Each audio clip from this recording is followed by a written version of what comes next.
no? Yes, I was in Old Town. Uh-huh. I have many options. After train, I have bus here. I can go by bus. No, please. If no train, no problem, I can go by bus. Because I am living in Kotla Yarwe. Ah, Yeah. You understand? yes, understand. Yes. Thank you. No problem. You are welcome.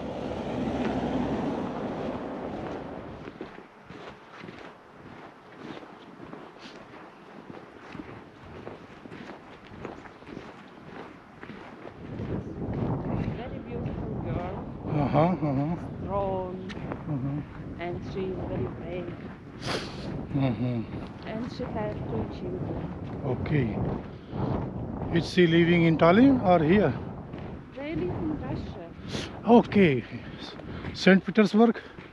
No, Other city. much far away, yes. Okay. Are you married?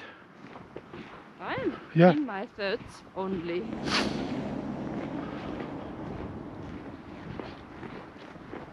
You want to drink some tea? Maybe? Okay, no problem. Tea is okay. I can hold. Yeah. So this bus is coming. Why coming here? But it's coming from Kohtler, Yeah. and maybe later. So now this is at 12:39.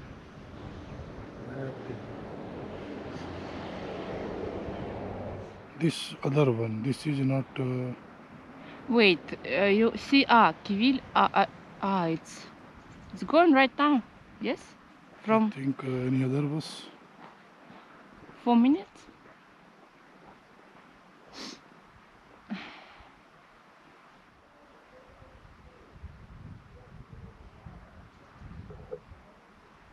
So what problem here coming? Bus here. It's not a big. I'm sorry. I have it's not very clean in my house, but still. It's okay. It's okay. I ask you to turn off the video in my flat, please. Yeah. Of course. I will. Yes, this is my school where I studied for Oh, 12 years. you studied here. Yes, it was Okay. very easy because you see, this is my house. This is. This is yes, Oh. and there the school. Okay. And it was very easy to get there.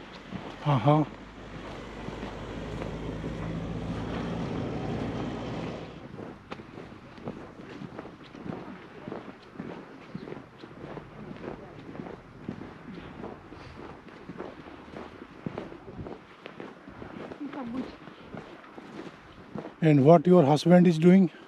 My husband? Yeah. My husband exists only in church. Only? Not only, he is a real human being, but we are not together yet. Okay. तो दोस्तों, मैं आ गया हूँ Estonia के एक छोटे से town में, और जिसका नाम है क्यूओली। तो क्यूओली में आ गया हूँ। छोटा सा टाउन है। अगर आप टालिन से नारवा जा रहे हैं तो कोतला यारवे से पहले राइट टर्न आपको लेना होगा। लगभग 10 किलोमीटर अंदर आपको ये छोटा टाउन मिलेगा, क्यूओली। यहाँ पर रेलवे स्टेशन भी है, तो आप चाहें तो नारवा से या टालिन से डायरेक्ट बस ले सकते हैं क्यूओली के लिए। सैर सपाटे की दृष्टि से, कुछ वक्त गुजारने की दृष्टि से, और अगर आपको परमानेंटली यहाँ रहना भी हो तो दूसरे शहरों की अपेक्षा क्यूओली काफ़ी किफ़ायती शहर है। यहाँ पर आपको कम पैसों में रिहाइश मिल जाएगी। और अगर आप पूछें कि ग्रोसरी वगैरह, रेस्टोरेंट वगैरह, तो अभी तक का जो मेरा अनुभव है, तो नॉर्मल ग्रोसरी तो यहाँ भी वही प्राइसेस हैं जो कोहतला यारवे में है, कोई ख़ास फ़र्क नहीं है। उसी प्राइस में आप यहाँ भी चीज़ें खरीद सकते हैं। रेस्टोरेंट का मेरा अनुभव नहीं है, लेकिन मैंने एक कैफ़े में ब्लैक टी लिया था जो केवल 1 यूरो में मुझे मिल गई, जबकि अगर आप केवल ब्लैक टी टालिन में बाई करना चाहेंगे तो आपको मिनिमम 150 देना पड़ेगा। तो कुल मिला के देखें तो ये देखिए सामने स्कूल भी है, हॉस्पिटल भी है, सब कुछ है यहाँ पर। तो अगर आपका ऑनलाइन बिजनेस है या फिर आप वर्क एट होम कर रहे हैं तो इससे किफ़ायती जगह आपको और कोई मिल नहीं सकती है। आपकी जानकारी के लिए मैं बताना चाहूँगा कि यहाँ कई अमेरिकन भी रहते हैं। खुद ही सोचिए कि केवल 50 यूरो में अगर आपको अपार्टमेंट मिल जाता है तो कौन नहीं रहना चाहेगा यहाँ। आप सुन करके हैरान होंगे, पर ये हकीकत है। यहाँ पर आप 50-60 यूरो में एक अच्छा अपार्टमेंट रेंट पे ले सकते हैं। लेकिन याद रखिएगा कि ये जो 50-60 में अपार्टमेंट लेने की सोच रहे हैं, ये केवल रेंट का प्राइस है, लेकिन जो मेंटेनेंस है, यूटिलिटीज़ के बिल्स हैं, वो एक्स्ट्रा होंगे। अब आप पूछेंगे वो कितना होगा, तो आप अपार्टमेंट कोहतला यारवे में लें या यारवे में लें या किवोली में लें तो कम से कम मिनिमम जो आपका बिल आएगा मंथली यूटिलिटीज़ का तो 125 के आसपास आएगा। अब हो गए ना आप तो हो गए ना आप आश्चर्यचकित कि ये कैसा टाउन है भाई, कि जहाँ अपार्टमेंट सस्ता है लेकिन मेंटेनेंस ज़्यादा है। तो भाई यहाँ ऐसा ही है। कोहतला यारवे में भी ऐसा है, वहाँ भी आप 90, 80, 100, 120, 30 में आप अपार्टमेंट आपको अच्छा सा मिल जाएगा। जैसे कि मैंने ही ले रखा है, 130 में ले रखा है, लेकिन मेंटेनेंस ज़्यादा आएगा। तो मेंटेनेंस अगर आप देखेंगे तो मोर देन रेंट। तो अगर आप, और आपकी जानकारी के लिए बताना चाहूँगा कि इस्टोनिया के किसी भी सिटी में या टाउन में, गांव में आप अपार्टमेंट लेंगे तो मेंटेनेंस तो आपका मिनिमम विंटर में 100 से कम तो नहीं आएगा। हाँ, समर में मेंटेनेंस कम हो जाएगा, चाहे वो किवोली हो चाहे कोहतला यारवे हो, तब आपका 50-60, 50-60 के अंदर आ सकता है। समर में आपका जो मेंटेनेंस है, गैस, वाटर, इलेक्ट्रिसिटी, वो सब कुल मिला कर के 60-70 के अंदर आएगा। लेकिन विंटर में ऐसी उम्मीद ना करें आप। विंटर में ये लेके चलें कि मिनिमम 120 आपको आएगा कुल मिला कर के, यानी मेंटेनेंस और इलेक्ट्रिसिटी ये सब कुल मिला कर के लगभग 120, 130 आपको आएगा विंटर में। लेकिन समर में यही आधा हो जाएगा।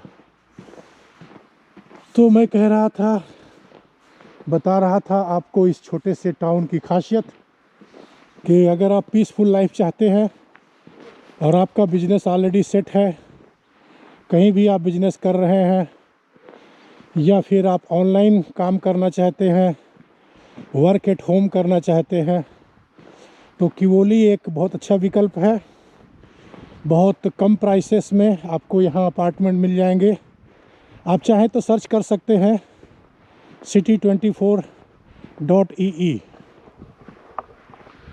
तो city24.ee में आप सर्च करके 50-60 यूरो में अपार्टमेंट पा सकते हैं। और ग्रोसरी शॉप यहाँ सारी है, ये देखिए मैक्सिमा भी है। तो काफ़ी अच्छी सुविधा है कि आप रिमी देख लें या कोप देख लें, ग्रोसरी देख लें, मैक्सिमा देख लें, सभी यहाँ उपलब्ध हैं। आप जहाँ चाहें वहाँ से ग्रोसरी बाई कर सकते हैं।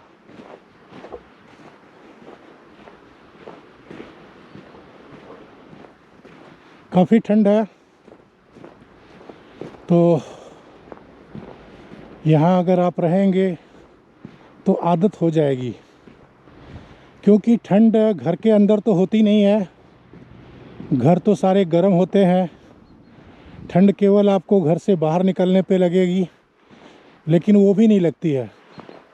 तो जनाब, बाहर ठंड इसलिए नहीं लगेगी क्योंकि यहाँ पर लोग अच्छे कपड़े पहनते हैं। अच्छे का मतलब मजबूत कपड़े, लेदर की जैकेट्स, दस्ताने, कैप्स और भी इनर और भी अलग अलग तरह के कपड़े लेदर से बने हुए या ऊन से बने हुए लोग यूज करते हैं। तो बाहर निकलने में आपको ठंड नहीं लगेगी, और आप जब रहेंगे तो आप भी जैसे लोग कपड़े पहनते हैं वैसे आप भी पहनेंगे। तो बाहर निकलने में कोई प्रॉब्लम नहीं है, और थोड़ी बहुत ठंड तो लगती ही है,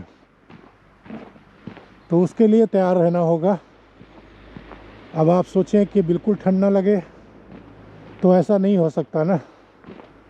यूरोप के इस ठंडे देश में अगर आप रहते हैं, इस्टोनिया में, तो ठंड ना लगे ऐसा तो संभव नहीं है। ठंड तो लगेगी लगेगी।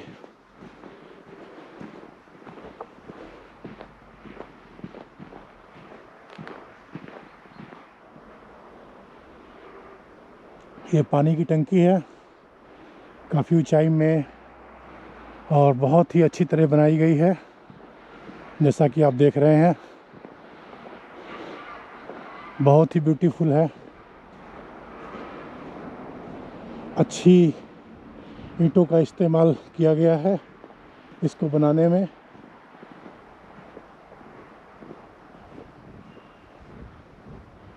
Very beautiful.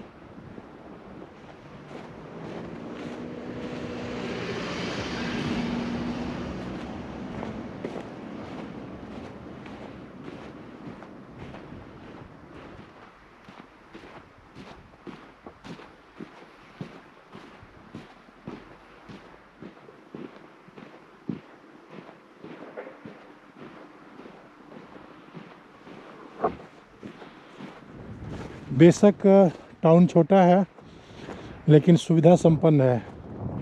आपको यहाँ पर सब कुछ मिल जाएगा, आपको कहीं बाहर नहीं जाना पड़ेगा, सारा कुछ यहीं बाई कर सकते हैं आप।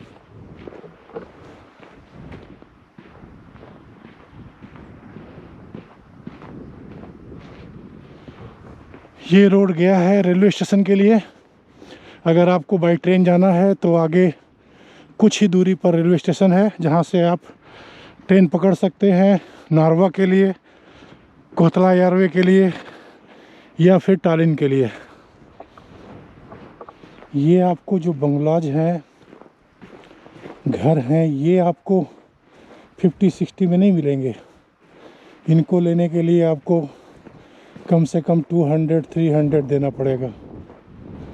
200-300 में आपको ये बंगलाज भी रेंट पे मिल सकते हैं। लेकिन अपार्टमेंट, जो बिल्डिंग में अपार्टमेंट्स होते हैं, उसमें आपको मिल जाएंगे 50-60 में।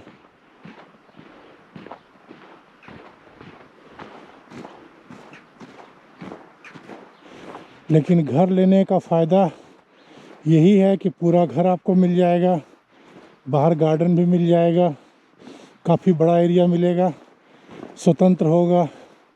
ये इसका एडवांटेज है।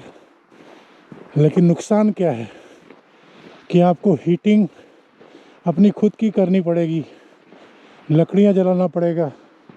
जैसे कि आप देख रहे हैं, लकड़ियाँ ऐसे स्टॉक में रखनी पड़ेगी। घर के अंदर जो है पानी गर्म करना है तो बॉयलर का इस्तेमाल करना पड़ेगा।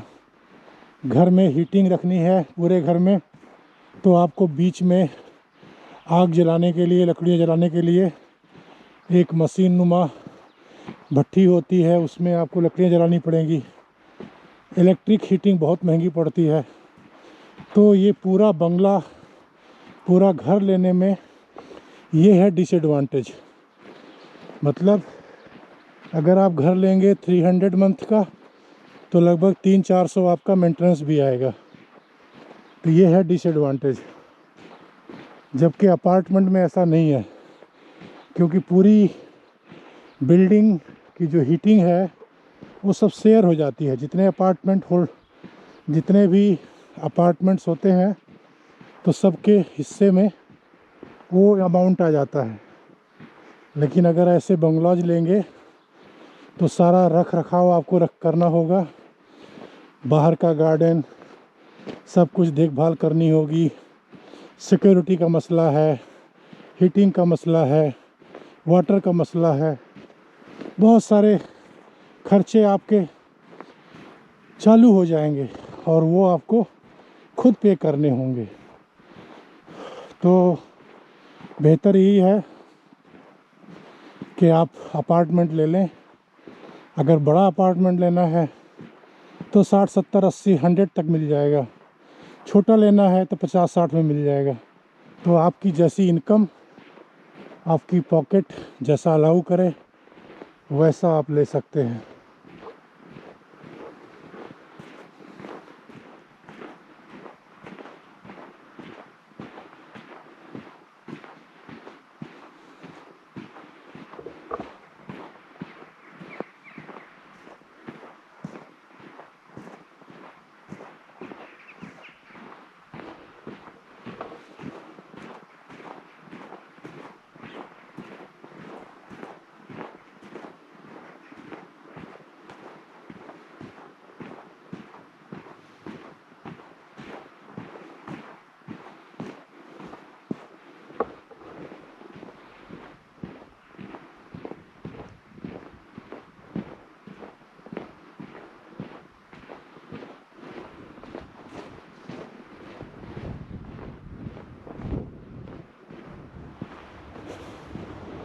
इधर भी बंगलाज भी है और आगे जो है तो कार के लिए गैरेज भी बने हुए हैं।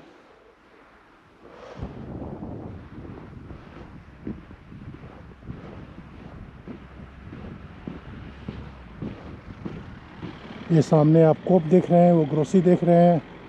पीछे आपने मैक्सिमा देखी थी, अंदर ही रिमी है और भी बहुत सारी दुकानें हैं केस्कुस के अंदर। तो कुल मिलाकर के छोटा सा टाउन है लेकिन सुविधा संपन्न है। सारी सुविधाएं हैं आपको। ट्रेन भी है, बस भी है, टैक्सीज भी मिल जाएंगी आपको। तो कोई दिक्कत होने वाली नहीं है।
energia on siis teie kuludest kõige suurem, üle poole isegi. See on erinevatel aegadel, ehk siis ütleme talvel olete öelnud, et 1 hektari suuruse kasvuhoone ülalpidamine 7-nädalase kasvuga on investeerinud 150 000 kuni 200 000 eurot. Jah, see on see raha, mis sul olema peab, et sellel hetkel, kui sa soetad endale seemned ja kasvatamiseks vajalikud asjad ja selle hetkeni, kui sul see taim hakkab toodetud anda, selleks on vaja tabeperioodilisi tõstjad 200 000. Teie kasvatusmeetodid on kindlasti väga täpselt välja arvestatud või on veel variante saada optimaalsemaks, kuigi vajavad ikkagi nii soojust kui valgust.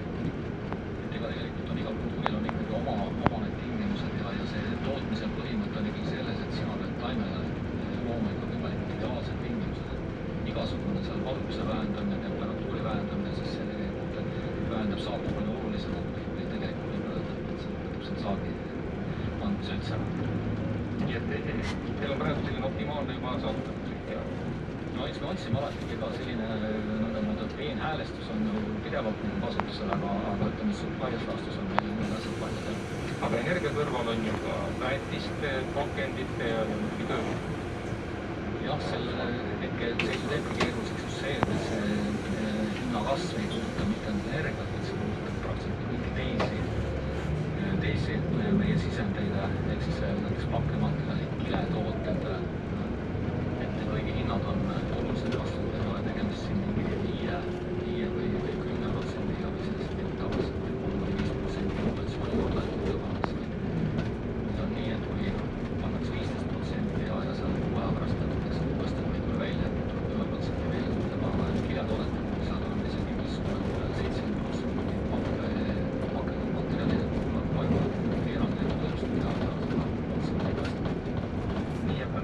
selliste kulutuste juures, mismoodi on siis ikkagi näiteks talvel võimalik köögiviljakõtsega teisi aiandi tooteid Eestis kasvatada, et keegi ka ostaks või meil oleks kuidagi konkurentsivõimelised kui mujal.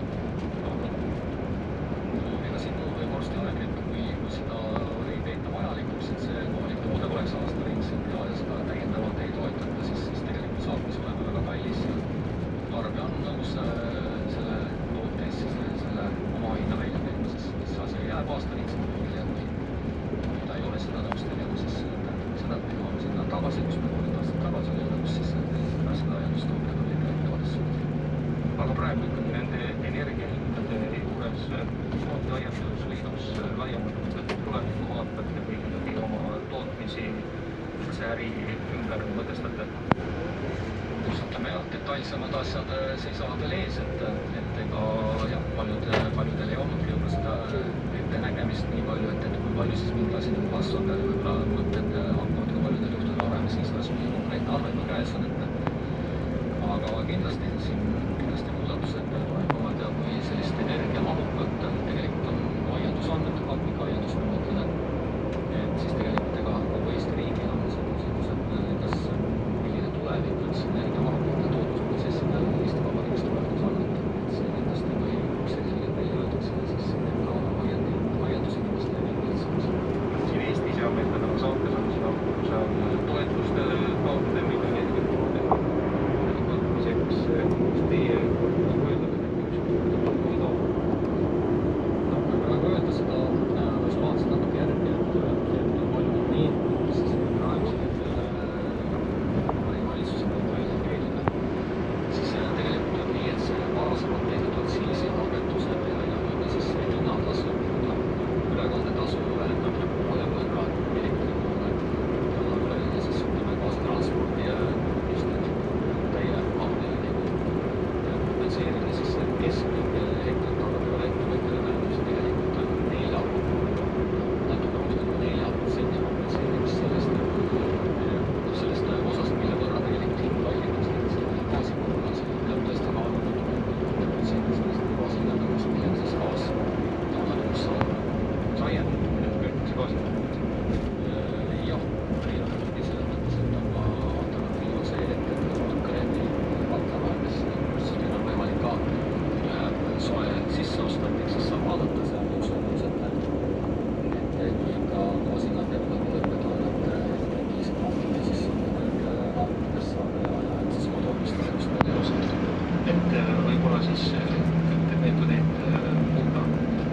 Jah, ega tegelikult meil on alati, me oleme püüdnud turvata kõiki neid asju, võimalusi peaks olema päris palju ja meil ongi, et on võimalik maagaasid siis toota ise soojustada, on võimalik elektrit osta, on võimalik soojusnaabrite käest osta, et meie tegevus ongi baseeritud seni selle peale, et seal kus on soodsam, et siis oleme püüdnud seda samas kui hind ju kasvab ja kulud on kasvanud, hinnad tõusevad, tõstetakse vähem, pole ka arendusse võimalik vähem ja septembris tabab teid ka löök, kui Põllumajandus-Toiduamet Eesti kõikidest keelatud taimekaitsevahendi jääke, siis tõstmine agronoomid taimekaitsetunnistuse, sest te sellest löögist olete välja tulnud, ütlesite siis septembris, et üks tulnud.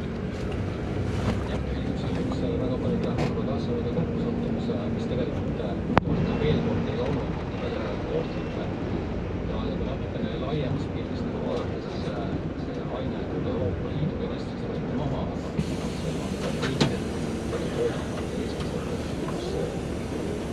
oli aine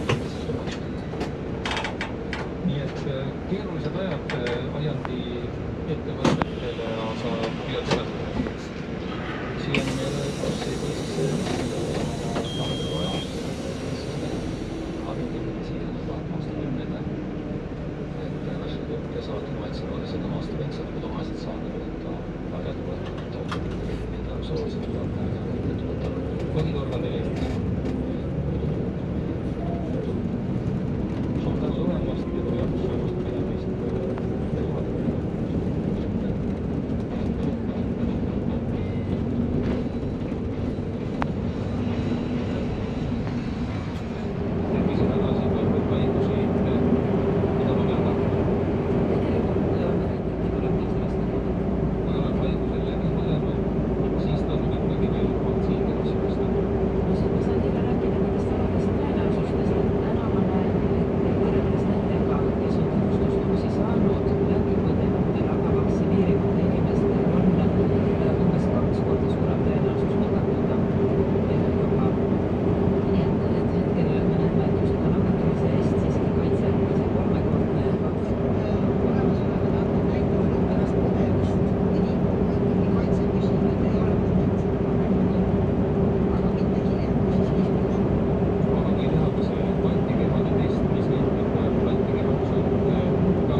Right.